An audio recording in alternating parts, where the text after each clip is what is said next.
اس مہینے کے اندر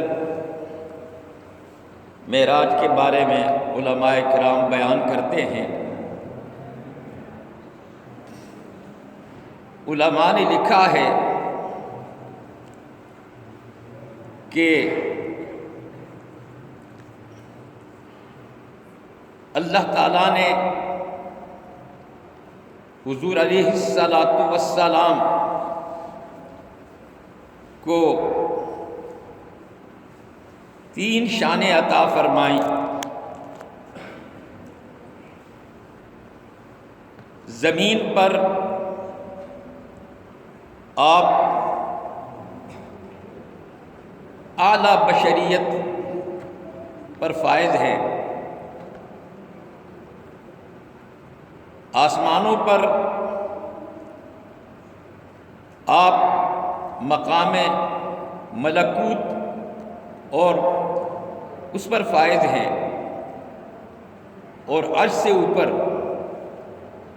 آپ مقام لاہوت پر فائز ہیں۔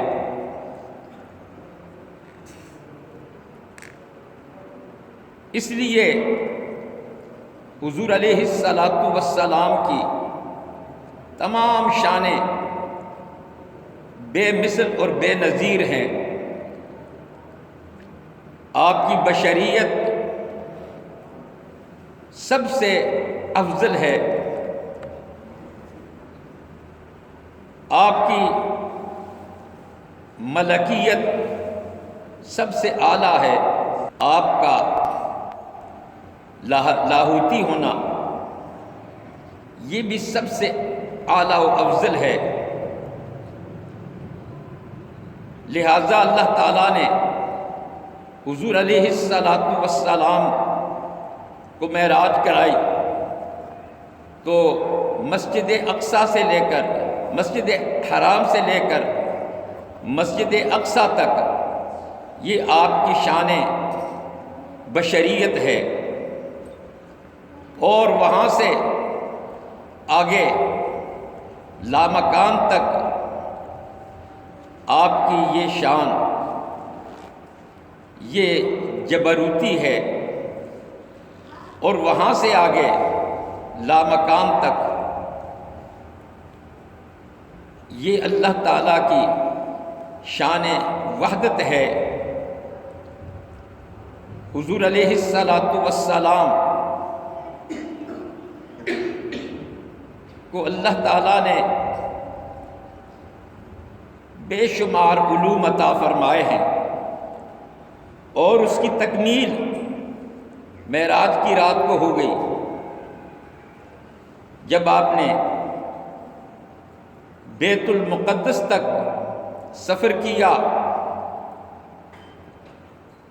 تو اللہ تعالیٰ نے تمام روئے زمین کے پردے آپ کی آنکھوں سے ہٹا دیے، اور وہ ہر چیز کو دیکھ رہے تھے، جیسے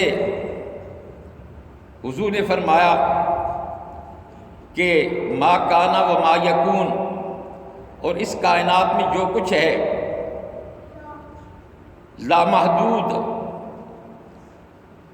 وہ میرے سامنے ایسا ہے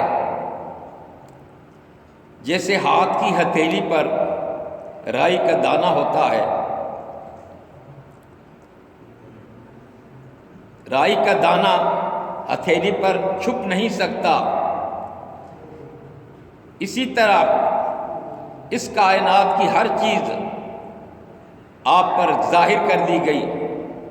تجلی لی کل شیء، اللہ تعالیٰ نے تمام چیزیں مجھ پر روشن فرما دی، اور وہ ان کو میں ایسے دیکھتا ہوں جیسے ہتھیلی پر رائی کا دانہ ہوتا ہے۔ حضور کا تو مقام بہت بڑا ہے۔ حضور کے غلام شیخ عبد القادر جیلانی غوث سمدانی رحمۃ اللہ تعالیٰ علیہ فرماتے ہیں کہ نظرت الی بلاد اللہ جمعا کخردلۃ علی حکم اتصالی، میں اللہ تعالیٰ کے تمام شہروں کو ایسے دیکھتا ہوں جیسے ہتھیلی پر رائی کا دانہ وہ نہیں چھپ سکتا، تو اس کائنات کی ہر چیز اللہ تعالیٰ نے میرے سامنے روشن کر دی ہے اور میں اس کو بڑے قریب سے دیکھتا ہوں۔ جب حضور علیہ السلام آسمانوں پر تشریف لے گئے تو یہ شان ملکوتی کا ظہور تھا، اور جب لامکان سے آگے گئے تو یہ مقام جبروت کا ظہور تھا۔ اسی لیے شاعر کہتا ہے،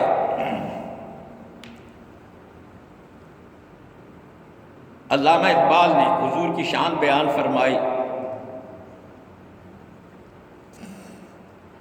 در دشت جنون من جبریل زبوں سے دے، میرے خدا داد ملکیت کے اندر جبریل کا شکار بہت تھوڑا شکار ہے۔ یزداں کمن داور اے ہمت مردانہ ماں، تم تو اس سے بھی آگے جا کر اللہ تعالیٰ کو اپنا بنا لو، تو یہ ہے آپ کی شان جبروتی کہ عرش اعظم سے بھی آگے لامکان تک آپ تشریف لے گئے۔ علماء نے لکھا ہے کہ لامکان وہ جگہ ہے کہ جس میں کوئی مکان نہیں، وہ ایسا علاقہ ہے کہ جس میں نہ اونچ ہے نہ نیچے ہے، نہ مشرق ہے نہ مغرب ہے، کچھ بھی نہیں، صرف ایک اللہ تعالیٰ کی وحدت ہے، اور اس وحدت کے اندر اللہ تعالیٰ نے اپنی مخلوقات کو پھیلا دیا ہے۔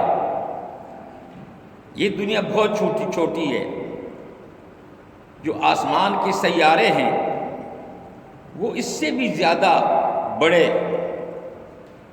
اور یہ کہکشاں اتنی بڑی ہے کہ اس کے کچھ ستارے وہ ان کی روشنی آواز کی رفتار سے یا روشنی کے رفتار سے چلی، اور وہ ابھی تک زمین تک نہیں پہنچی، تو اس سے اندازہ کریں کہ اللہ تعالیٰ کی تخلیق کا کون اندازہ کر سکتا ہے۔ اللہ تعالیٰ خالق ہے، وہ اگر چاہے تو تمام کائنات کو ایک نقطے میں جمع کر سکتا ہے۔ اللہ تعالیٰ ہر چیز پر قادر ہے۔ جب حضور علیہ السلام کے علم کے بارے میں مولانا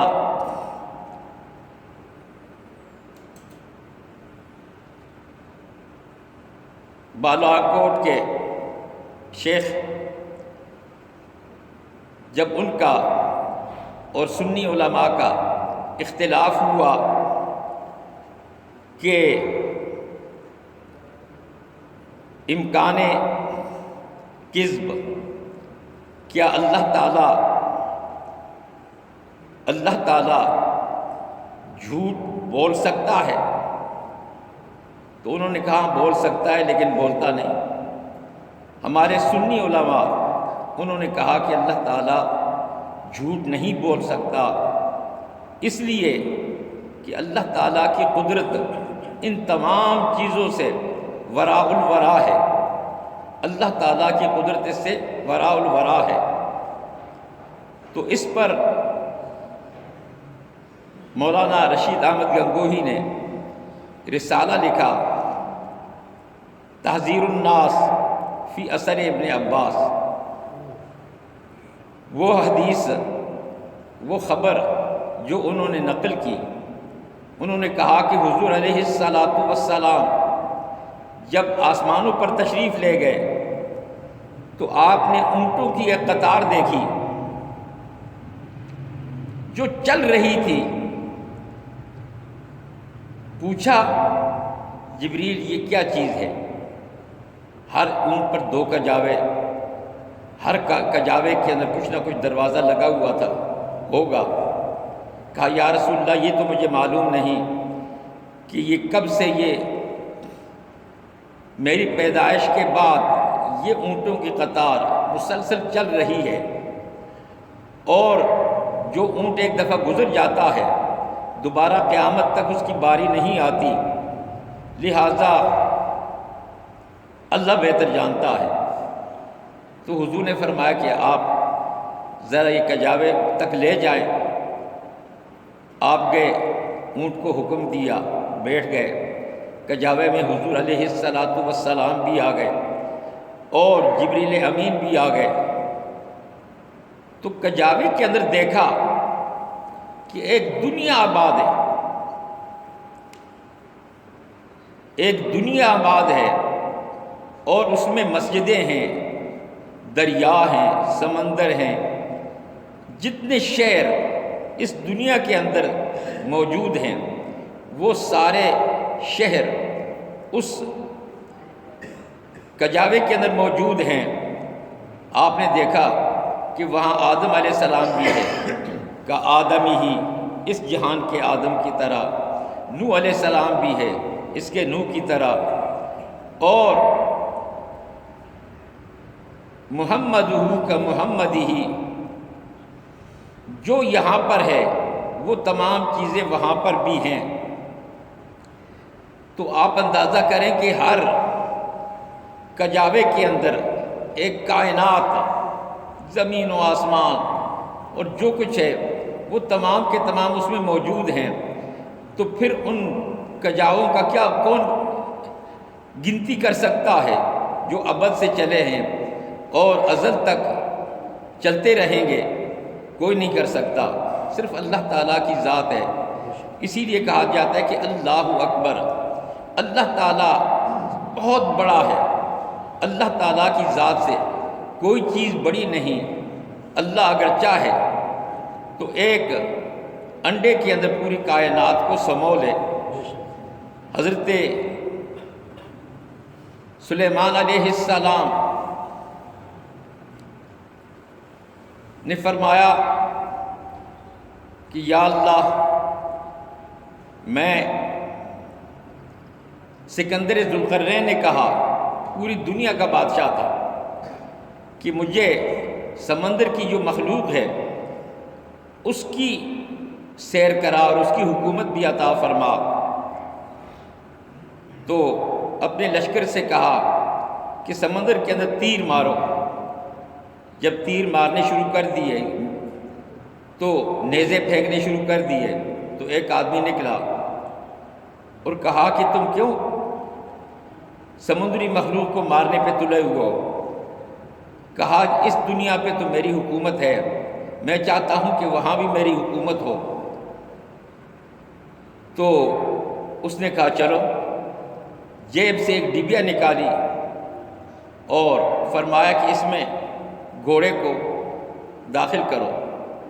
جیسے گھوڑا قریب آتا گیا وہ ڈبیا کھلتی گئی، گھوڑا بھی آ گیا، سکندر ذوالقرنین بھی آ گیا، ان کا پورا لشکر بھی آ گیا، اور اس کے بعد اس نے اس ڈبیا کا ڈھکن رکھا، جیب میں ڈالا اور چلے گئے۔ وہاں ایک دنیا آباد تھی۔